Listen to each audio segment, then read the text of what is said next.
comme les gens le savent, quelque chose de très spécial se prépare à se produire. Et l'œil de Dieu, son propre d'Israël, il est le défenseur d'Israël et du peuple juif.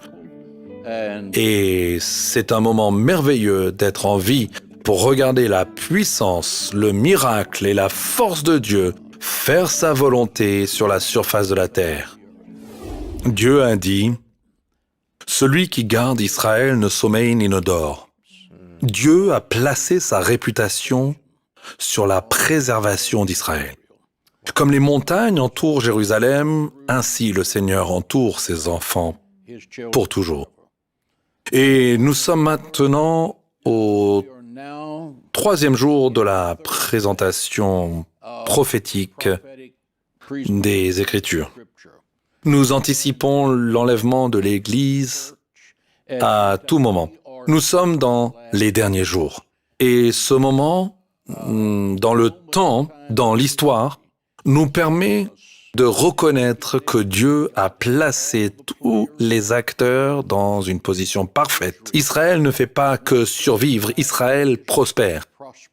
Israël accomplit toutes les prophéties qu'Ézéchiel a faites à son sujet. C'est pourquoi tout cela se produit en si peu de temps. Quand vous considérez prophétiquement, la Bible dit qu'un jour avec le Seigneur est comme 1000 ans et 1000 ans comme un jour. Quand autant de choses se produisent aussi rapidement, c'est qu'on appelle la foudre en chaîne, l'accomplissement prophétique. Cela se passe à une échelle sans précédent dans l'histoire de l'humanité. Mon grand-père n'a vu qu'un seul signe prophétique dans son ministère de 50 ans.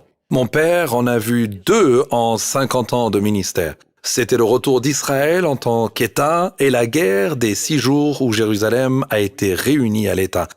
Nous avons vu la puissance prophétique se manifester au cours des 12 derniers mois qui a littéralement remodelé ce qui se passe sur la planète Terre. La première chose que vous avez dite là m'a sauté aux yeux. Non pas que le reste ne soit pas bon, pasteur. Je dis simplement que la première chose que vous m'avez dite, c'est que c'est à cause de l'intégrité de Dieu.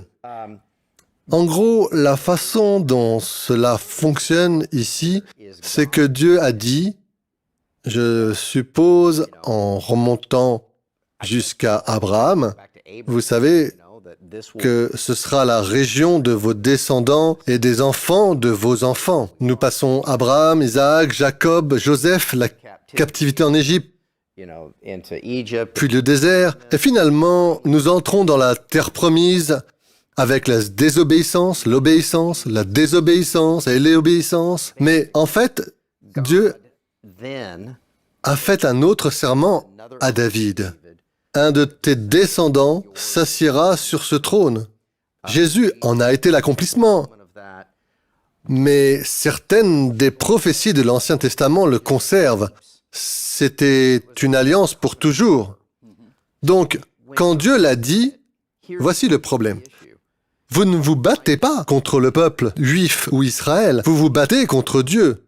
Donc, si vous prenez une position, disons, un pays en Europe est en désaccord avec Israël, ils auront toujours tort, parce que Dieu l'a dit, l'a établi comme un fait, et vos fluctuations dans l'ascension des puissances, des pays et des civilisations se heurtent à la parole de Dieu et à son alliance comme un fait. Est-ce que c'est essentiellement ce qui cause des intrigues internationales dans le monde entier? Vous vous heurtez à la parole de Dieu? En fait, Dieu est totalement responsable de la planète Terre et tout va se passer comme il le veut. Et il a dit qu'Israël est la prunelle de mes yeux. Cela signifie la pupille. Cela signifie que si vous maltraitez le peuple juif, vous mettez votre doigt dans l'œil de Dieu, ce qui attirera toujours son attention négative. Et il a dit que je suis le défenseur d'Israël. Et il a promis au peuple juif qu'une fois qu'ils sortiront de leur tombe de la diaspora des gentils et qu'ils seront partis pendant 1875 ans, ils reviendront sur la terre d'Israël. Il a dit, une fois qu'ils seront revenus sur la terre d'Israël pour la troisième fois, ils ne seront plus jamais remplacés ou déplacés. Et mon regard se porte sur la ville de Jérusalem. C'est une citation de la Bible. Nuit et jour, ce que Dieu a dit, il l'accomplira. En ce moment, comme jamais auparavant, il bénit les nations qui bénissent Israël, et il maudit les nations qui les maudissent. Et ces nations dont on parle dans Ézéchiel, qui vont réussir dans le futur à envahir Israël, Dieu va les exterminer parce qu'elles ont toutes un passé antisémite. Avec un tableau noir de 6 mètres et en 40 minutes, je pourrais prouver sans l'ombre d'un doute que Dieu Tout-Puissant a dit que c'est à moi de bénir Israël et le peuple juif. Et si vous voulez faire quelque chose que j'approuverai et bénirai et qui a un rapport avec Israël, cela se fera. Les gens disent, comment avez-vous réussi à mettre cela en route? J'ai dit, je viens juste de le commencer. Et une fois qu'elle a démarré, j'ai dû courir pour la rattraper parce qu'elle n'a cessé de croître. Et maintenant, nous avons CUFI au Canada, nous avons CUFI en Grande-Bretagne. La semaine dernière, nous avons lancé CUFI Brésil. Quelque chose qui se passe dans le monde entier. Comme les gens le savent, quelque chose de très spécial se prépare à se produire. Et l'œil de Dieu, son propre d'Israël, il est le défenseur d'Israël et du peuple juif. Et c'est un moment merveilleux d'être en vie pour regarder la puissance, le miracle et la force de Dieu faire sa volonté sur la surface de la terre. Est-ce qu'il y a une façon pour aller et quelles seraient vos pensées pour nos spectateurs? Chaque personne qui nous regarde a un désir dans son cœur. Vous êtes allé en Israël pour la première fois dans les années 70, est-ce exact? 78. 78. J'y étais peut-être en 1975 pour la première fois. Et quelque chose s'est logé dans votre cœur. C'était une nuit pour honorer Israël. Ce petit événement, vous avez dit que vous alliez le faire en une fois. D'accord? Avez-vous des conseils?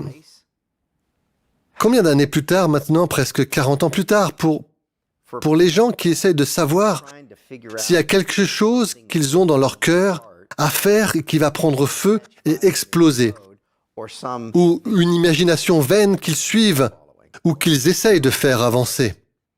Les jeunes pasteurs, les jeunes prédicateurs me demandent souvent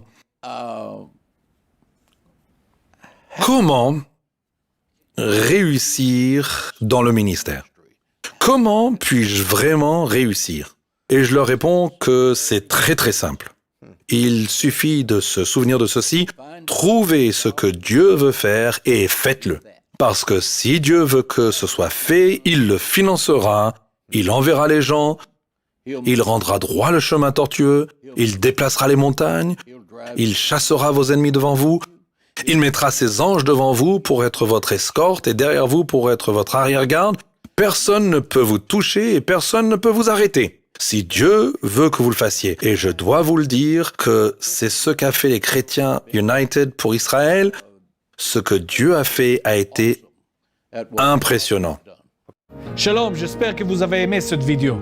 Abonnez-vous pour ne pas rater nos programmes. Merci de faire partie de notre famille TBN. Que Dieu vous bénisse. Shalom de Jérusalem.